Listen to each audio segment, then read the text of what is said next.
Join the team. Hey team, it's McGuire Review, and today we're going to be taking a look at the Starfinder Alien Archive 4 book. Now, this is a book that will expand all the different alien races that you do have in the Starfinder RPG by Paizo. And one thing that's really cool is that you as a character player can play any alien race in the Starfinder universe. So this is going to be used not just for GMs to create NPCs and enemies that characters might be interacting with, but you yourself as a character player can use any of these as well to create really unique characters. You will notice, and I'll just leave this out here, we just did a video on the new Alien character deck by Paizo, which is really cool. I won't get into that too much, just going to sit out here. If you want to know information on this, we just did a video. You can go check that out if you want to know more about the awesome character deck, which a lot of these you're going to find right here in Archive 4 as well. So let's flip it over here and look at the book. We are just going to be going over kind of what's in this book, what you can expect, and some of the cool things that you're going to find in this book. So that's what this video is going to be all about. It does retail MSRP in the US for $39.99. You can obviously find it cheaper out there in other places, but the MSRP on there is $39.99.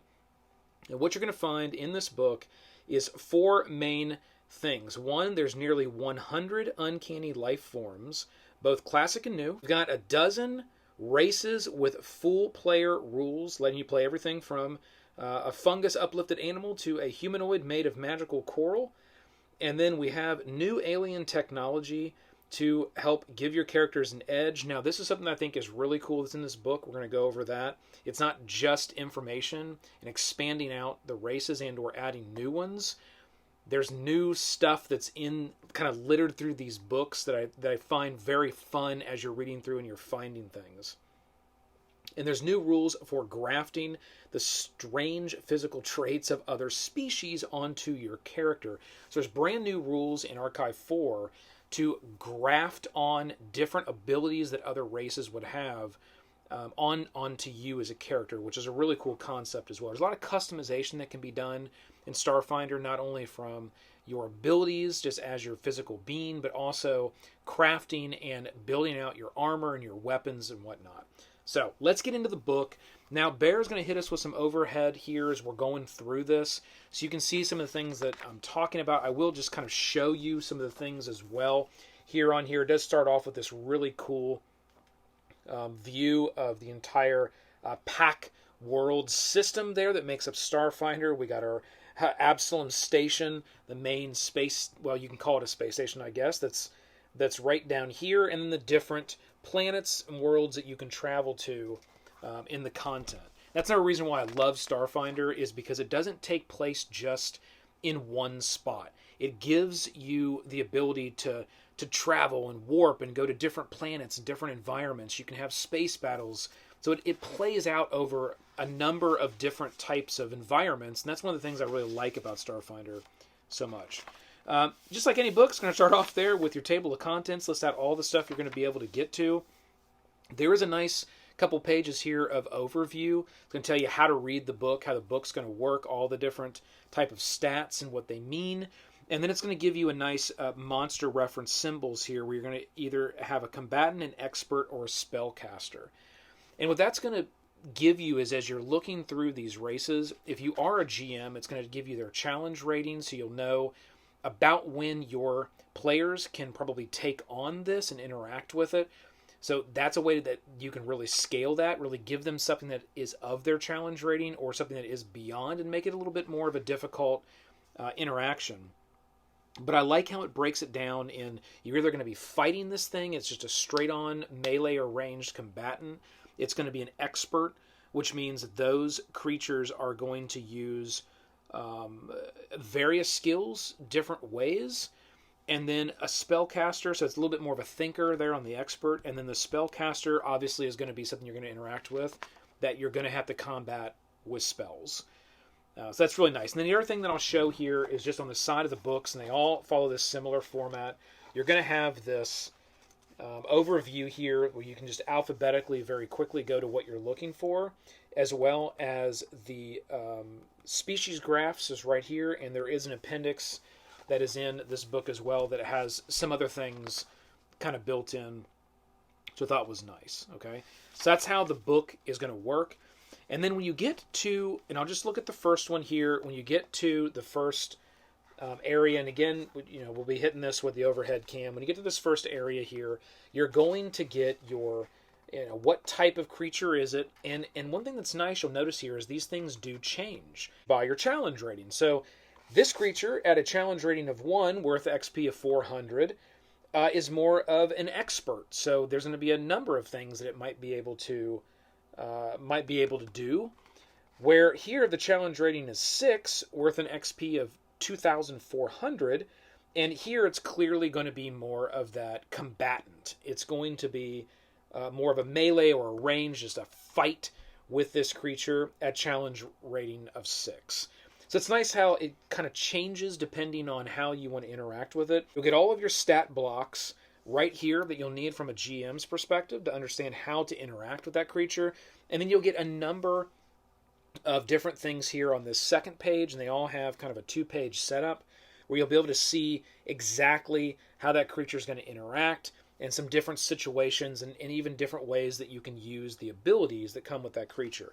That's how all of these are going to look. And there will be some awesome artwork throughout the book as well to show different ways that each one of these different types of alien races can look. It isn't always just exactly this picture, like this thing is the same as this thing, but it looks a little bit different, which is nice, gives a little bit of variety. The next thing that I'll call out, and we're not going to go through every one of these, I just want to hit the things that I thought were kind of the coolest concepts of this book. The next thing we'll see is not only do you have the alien race and everything about it, and either wanting to play it as a character or use it as an enemy or an NPC, there's also these new things that are kind of littered out throughout the book, and they're not on every single one of them. You have to kind of read through to find them, but they're upgrades. So this one is a Quartz Refractor armor upgrade. So if you were to, you can use this a lot of different ways, right? From a GM's perspective, you can say, oh, you just happened to, you went through this chest and you found some old Quartz Refractor hybrid pieces. You want to pick them up? What do you want to do with them? And the players may not understand what those things do. They might learn that later, but if they take those, well, you know what? When it's a level 7 item, it's actually an armor upgrade. You can use these to upgrade your armor to give special abilities to your armor. You can use it that way. You can also use it from, hey, there's an animated Quartz Swarm that is a challenge rating of 11, and you're fighting it, and if you were to defeat it, after it's defeated, these random Quartz Refractors all fall to the ground and they're scattered around. And then the players at that point can say, well, I'd like to pick up some of those. They may just walk right past it and not do anything with it. But if they loot that, they pick it up, well, now they have this item that they're going to be able to use down the road. And I thought that was really cool that these things are kind of embedded in throughout the book. Okay, so if we keep going, here's another example of one, the Arabook that you have here, and there's the creature, and it's got another item there, and it's actually its antlers. So if you were to combat one of these, take it down, you could skin it, you could take its antlers, and if you did take its antlers, it has the reverberation amplifier, so you can actually go somewhere and have your armor modified to hook on these antlers. And if you did, there are some things there's some cons to that, but the pro is basically if you ever take a level of psychic damage, those antlers will sort of absorb that psychic energy, and you won't take as much damage. So it's just another piece that you can use to modify your armor, and you'll find those examples throughout the book coming from more of your animal creature type, more of those natural pieces that do things like that. There's even things that are more made as well. Like here on this one, we've got the snap whips, which I'm pretty excited about. Love a good snap whip. This here you can get and kind of create based on materials that you would get here from the Atlas pack. If you took it down, you could make yourself a snap whip. This goes on and on. Here's a brain collector augmentations. That's pretty cool. Coming from the brain collector, you can actually have brain brain augmentations, emotion enhancement, neurosensory sac. Okay, well, let's read that one. That sounds interesting. You've had a small gelatinous organ full of telepathic neurons grafted to the back of your skull or neck. You gain limited telepathy and blind sight, nice, each with a range of 30 feet. So take down one of these, you can collect yourself a nice neuro sac to graft onto the back of your neck. That sounds interesting. Okay, and it goes on and on like that. Number of different things we're going to find. There are some things that are outside, again, of just... We're going to hit this one as well. I think this is a really cool feat. So it's not just items. There's also new feats and different things you're going to find in here as well. So let's just hit that, and we'll get some other things here in a second. So here with this creature, you'll see the artwork. They're all kind of in VR, sort of playing a video game, which is pretty neat. I loved this artwork when I got to this.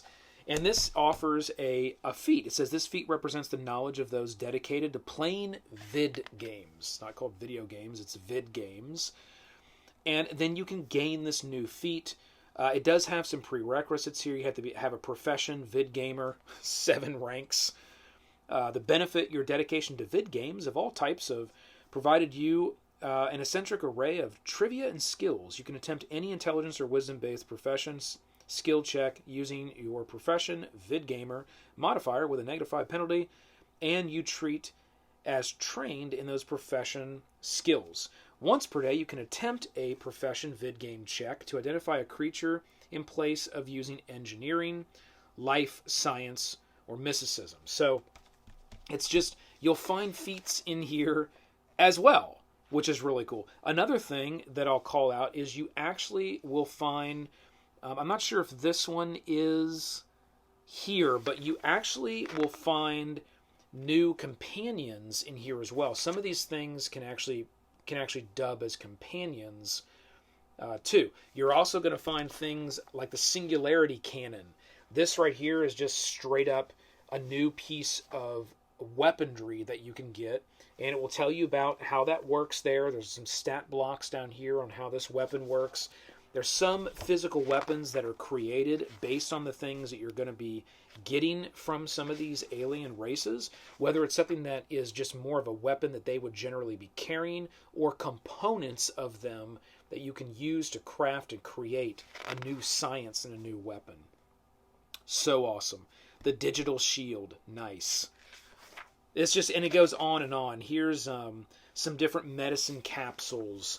There's different types of Mogrant drugs that you can get. The Dragon Tongue, Fairy Tale, Moonflower, White Petal. And it's even got like addiction DCs that you have to roll to ensure that these don't become a problem for you. I mean, they do give you different pros and cons depending on if you take these in the game. That's an interesting concept as well. Coming from the Harpy Jasmine is where you would get those different types of ingredients for that. So we'll keep going down through here, because I think one of the last things that I want to show in the book is how you can get new new companions as well. Here we go. There's a number of these in the book, but here's the first one I've come to, the Clipart Companion. And these are levels 1 through 20. So this one actually it says, they naturally make affable creature companions, levels 1 through 20. So you can pick up one of these very early in the game as an animal companion, and it will list out all of the abilities that you're going to be able to have once it becomes a companion. Over here, this is sort of its interaction stat block. But once you take that on as a companion, you'll get your stats right here. There's a nice flavor text all about that creature as a companion. And there's a number of these in the book, which I was really excited about. Ooh, the dye grenades, very nice. There's a number of different types of grenades that are in here as well that are littered through. But I was excited about any of these that could become natural, because they can't all be that. So the ones that could become natural companions was exciting, because that's always fun, especially if you're one of those type of characters, like a ranger type character. A little bit different in Starfinder of how they refer to that type of character. But if you can't have those companions, that does make it a lot of fun for that type of character. as you can interact with that and pick those up. So that's very cool. Okay, so we'll look at a couple other things here. I think that's probably most of what, the different types of things that you're going to find in this book. I'm not going to go through every page because it would just take way too long. I really wanted to just give a flavor for what you are going to find in the book. So let's just go right to our species graphs because... and I keep seeing these awesome things. I haven't gone through every single page, so as I'm looking through, I'm like, oh, what's this? I'll have to go back and look, because, again, there's just all these really cool things they kind of just litter through, where you don't even know it's coming, and then all of a sudden it's like, oh, a new type of, crafting material or item. So this is the species graphs, all right? Now I'm just going to read this first paragraph here, because it'll give you a good feel for what this means and how you can use this. This section introduces a new type of augmentation known as species graft, giving you the ability to partially transcend your species by taking on the racial traits of other species. Okay? So it's kind of like, dual classing or archetyping. Says species graphs follow the rules for augmentations. You can find that in the Starfinder core rule book. This big guy right here. Gives you the page there, 208. It's one thing that Paizo is very good about, just listing all the page numbers and linking everything right together so you can quickly find the answers you're looking for.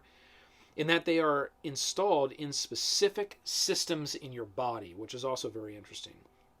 Once installed, they become a part of your body and generally can't be affected by abilities that destroy or disable objects. Most of these augmentations are installed into the more common systems. Now, it does give you a little bit more information on exactly the way that works, and then there is a full table here on all of the different species graphs that are going to be available, and you can see that right there. There's a full table. There's another one here that is called Absorb Force Graft, which is a special one that they call out right here that you can make use of. It says System All Hands, so the hands systems, and that is level 3. So what you'll find in your chart here is the name of the species graph, the level that you would need to be to really utilize that graph, as well as the price, because generally when you're upgrading or crafting, depending on what your background is, sometimes these prices are modified if you can do this, but generally you're going to be going somewhere to pay someone to modify you and genetically do this. And then the actual system that it goes into. And there's a number of those. The brain, the feet. It says all feet, all hands, because not everything has 2 feet and 2 hands in this game. So brain, all feet, lungs, skin. Let's see another one here. All legs and feet. So some differences there. The spinal column, the eye, brain and throat. Here's one that can be applied to the hand, foot, or spinal column. Natural weapons graft. So you can choose, as you're customizing your character throughout the galaxy, how you want to graft in these other species abilities, which the customization is just so good. So good. All right. So then what you're going to find is a block on each one of these. So you may look at this and be like, all right, I want the balanced graph. That goes to my feet. Cost me 350. I can do it as a level 1. All right, what's that, right? So that's where the rest of this, you're going to look at these little blocks, and it goes in alphabetical order. So you're going to find balance. Oh, here it is right here, balance graph. The speedy aberrations known as bantrids roll about on their foot orbs with grace and agility. Gyrostabilizers within your own feet or similar appendages grant you a +2 enhancement bonus to your AC against trip combat maneuvers and allow you to stand up from prone as a swift action. That's important.